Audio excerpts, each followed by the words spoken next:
Hey everybody, this is Jeff Welch with This Tiny Empire, and I'm excited to be here with a gentleman named Jia Jiang, who I saw at a Storyline conference in Nashville a few weeks ago, and he talked about rejection, and he just blew my mind with his project that he's working on. And so welcome, Jia. I'm glad to have you here.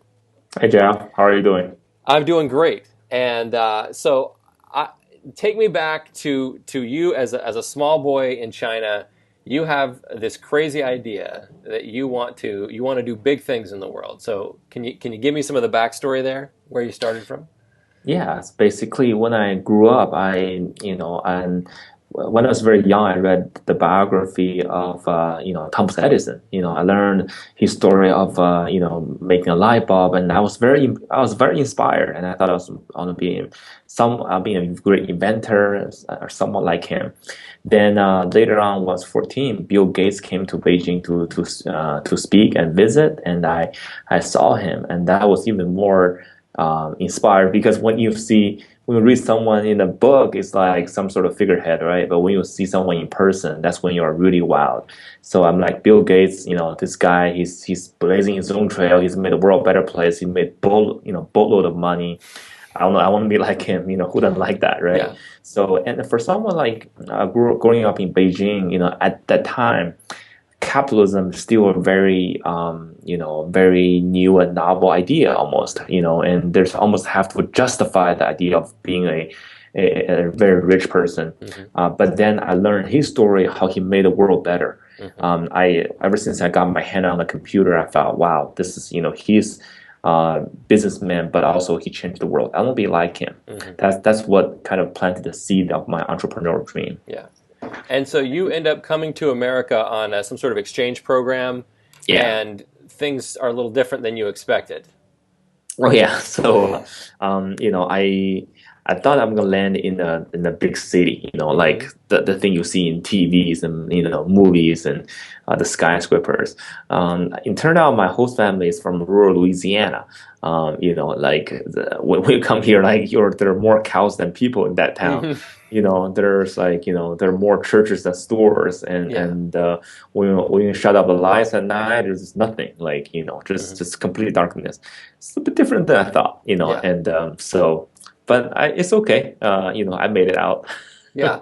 And so you sort of continue down this path of wanting to be an entrepreneur, but maybe you get in a situation where maybe you feel like you're making a lot of money, and you've got sort of an important job, but you're not doing the work that you really want to do. Is that fair to say? Yeah, Yeah. that's very fair. So I think the whole journey, the whole process leading up to my job is, when you go to school, you start seeing peer pressure. You start seeing all your friends, all your classmates, start looking for jobs and getting jobs.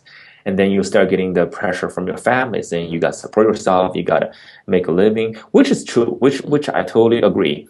But the thing is, in the process of doing that, very quickly, I become a corporate guy. I'm, a company man. I start climbing the corporate ladder and start doing just grabbing on something that I didn't think was important at the beginning, but then I started doing them, and so when that went all the way up to I'm 30 years old, and then I found, wow, I'm really just a company man now. I'm making comfortable income, and everyone's patting me on the back. Hey, good job, you get a good job. Yeah, literally, good job, good job. Yeah. Yeah. So, but the only one that's like miserable is myself because I just didn't like it. I just know that it's not that boy who who grew up dreaming to become Bill Gates. I wasn't, I didn't become that person. So Yeah. when it's not me, when it doesn't matter how much money I'm making, then I'm not happy. I wasn't happy. Yeah. And so you decide that you're going to sort of follow your heart and pursue some passions, and you negotiate with your wife that you're going to leave your Yeah. job Right. and go do something new.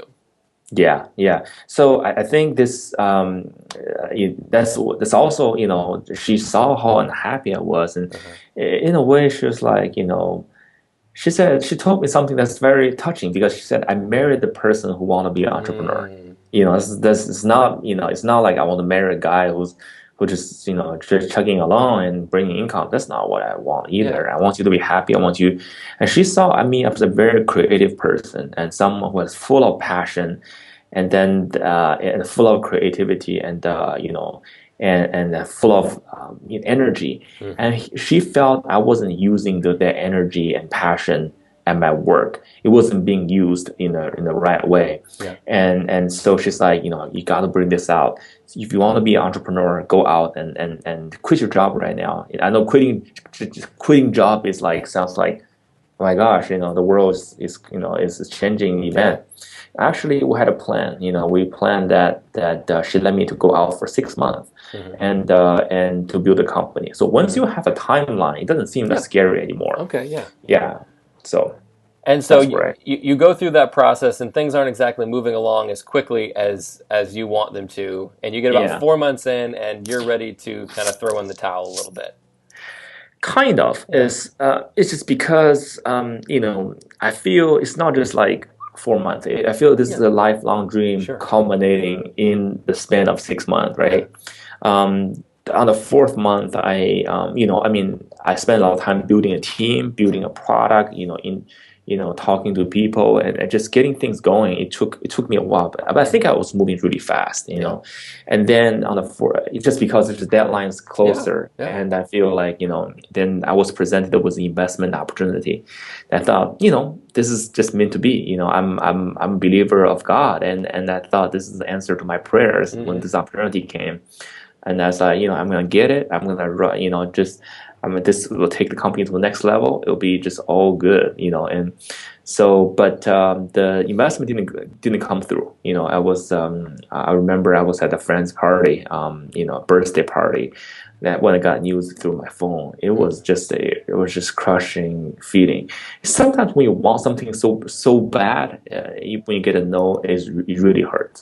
Yeah. So that's what happened. And so I thought about maybe this is not meant to be, maybe it is a sign from God that this is just, you tried it, good job, go Hmm. back, And then that's when my wife came through again, and she told me that, you gotta, I give you 6 months, I didn't give you 4 months, so keep Yeah. going, finish it off, and but leave everything, it's like sports analogy, Yeah. right? Leave everything on the court, leave everything on the field. Hmm. So, yeah. Also, I was still 3 quarters through. I was down by I don't know, 30 points, and Yeah. then but then it was kind of Hail Mary time, Yeah.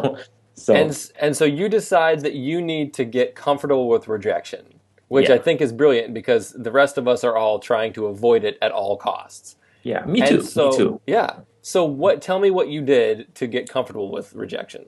So yeah, it wasn't like I was this brilliant guy who came up with this idea, but I saw the problem. Hmm. I saw the problem, and I was very very honest with myself.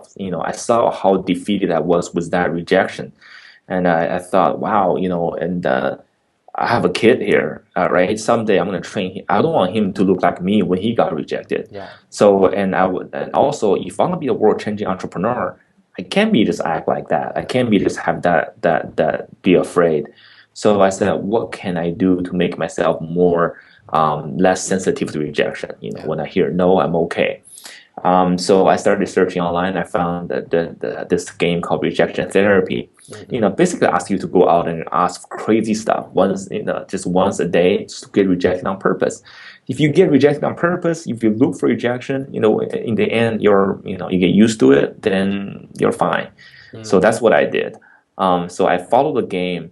I didn't follow the game. I got the concept. I really loved it, Hmm. and I said, I'm gonna do something just interesting. I'm gonna do 100 days of rejection. Like Hmm. every day, I would go out ask for something crazy to get rejected at. Hmm. Not only that, I would. This is my iPhone. I would wear this phone and I would record the process. Hmm. And I made a video blog out of it. Just the most important reason is to let the world hold me accountable. Sure. So because I don't quit halfway.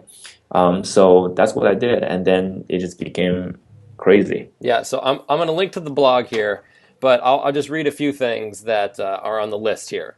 Okay. Borrow $100 from a stranger, request a burger refill, ask for Olympic symbol donuts. Which is great. deliver a pizza for Domino's, play soccer in someone's backyard. There was another one that I loved here. I think it was to ask to drive a police car or something like Yeah, that. yeah. Um, so There are quite a few of them. Yeah. so you developed this blog and this plan to go running towards rejection as a means to sort of limit the sting. It's not going to hurt as much if I'm used to it. Right. But tell me about the times when you didn't get rejected. Yeah, it's actually the first time was you mentioned the ask for Olympic ring donuts, right?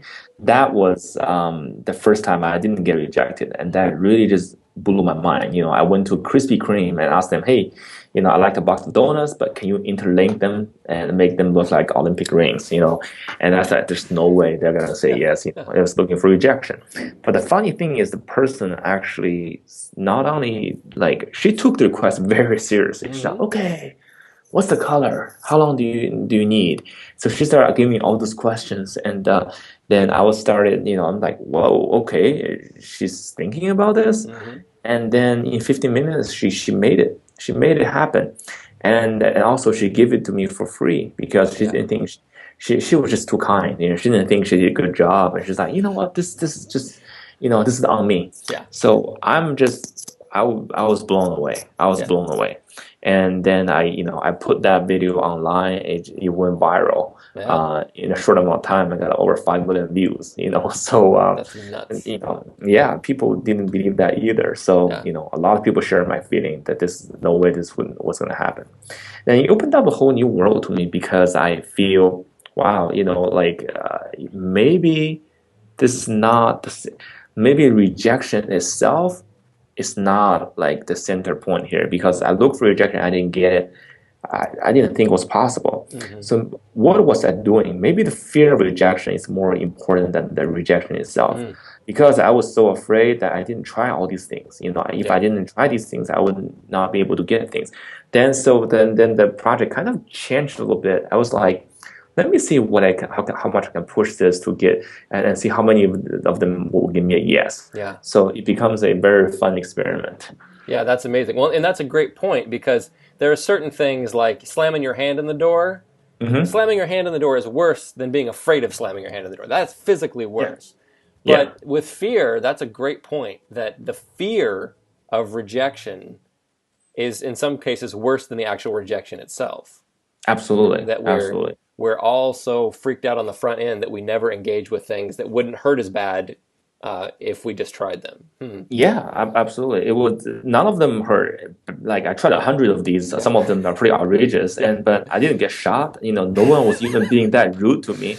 Well, So I came out a lot stronger and a lot more confident than before. and I love your rules for this project. That you say that the three criteria you set for yourself was it had to be ethical, it had to be legal, and it couldn't defy the laws of physics. I think Yeah. those are great. That's a good place to start. Don't. Yeah. I can't ask someone to fly off the building with me. That's just stupid, Yeah, probably But not going to work very well. no, Well, no. this is amazing. I was just incredibly inspired hearing you talk about this, and I wanted to be able to share this with my audience. Any other last minute thoughts about what you've learned through this process about rejection? Yeah. So basically, I found that, as I mentioned before, FDR said the only thing you have to fear is fear yourself. I think that's really true. Like rejection is not something, it's not a monster. I used to think rejection is a monster. Rejection is not a monster. The fear of that monster is a monster. Hmm. So to overcome that fear, instead of talking about it, thinking about it, just go out and confront it. Yeah. If something you're afraid about, just go at it and see what happens.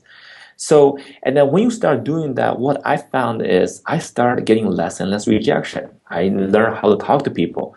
I learned how to compose myself and articulate and negotiate. That's very important. It used to when I ask for something, when I get here no, I just start looking for cover. Oh my gosh, that was painful. See you later. No, but now when I get a no, I don't get mad. I don't get afraid. I'm just like, okay, let me try to find out why are you saying no? Hmm. What's the reason underneath that rejection? Sometimes I will try to work on the what, but once you get to the why part, that's actually a lot more fun. You start if you overcome that reason that for the rejection, sometimes you don't get rejection anymore. Amazing. So Yeah, so there are quite a few things I learned. I feel this is like a, like a huge communication or business Yeah. course crash in 100 Yeah. days. And I encourage anyone to try this kind of stuff. That's Or great. if you have a story or want to ask questions, you can come to reach out to me as well. Yeah. So if people want to reach out to you, what's the best way to do that? Yeah, so they can reach out to me through email. Okay. It's Jia at interesting.com. Okay. And it's not the best it's not the best brand. I'm actually changing pretty soon, but it's a portmanteau, the first five letters of entrepreneurship. So entre Uh, and sting, sting.com. nice. And so Jia, Jia at interesting.com. Perfect. I'll Or you put that on the can screen too. yeah, or you can Google me, say 100 Days of Rejection. You'll find me very easily. You will, right at the top of the list. Yeah. Absolutely. Well, thank you so much for your time, Ja. I really, really appreciate that you taking the time to connect with me, and I'm sure that my audience is going to get a lot out of this. So thank you. All right. Thank you, Geoff. All right. Thank you for having me.